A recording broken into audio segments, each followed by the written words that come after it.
Neurons that are bringing sensory information to the spinal cord are traveling through this section here, which represents the dorsal or posterior root of the spinal cord.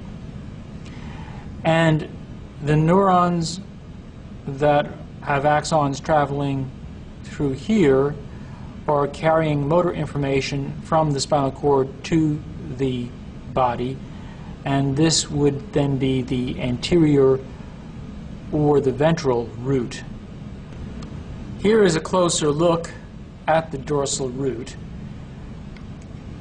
The neuron that you see here represents one of many that you would find in the dorsal root, and all these neurons are sensory neurons. In other words, all these neurons are bringing information to the central nervous system. All these sensory neurons have their cell bodies located right over here at a ganglion, which is called the dorsal root ganglion.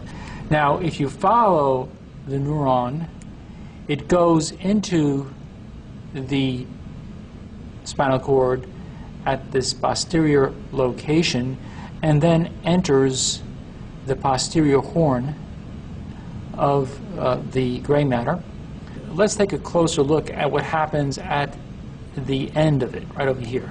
Right over here there is a synapse between the sensory neuron and another neuron called an interneuron. This next neuron, because it's not leaving or entering the central nervous system, and it is between neurons within the central nervous system, is called an interneuron. Let's now look at what's happening right over here. You have a synapse here between the interneuron and a motor neuron. Now, there is the cell body of the motor neuron right there. The motor neuron's cell bodies will be found in the anterior horn. The motor neurons are going to be carrying commands to effector organs like skeletal muscle, and in the case of the motor neurons that originate from the lateral horn, to smooth muscle and glands.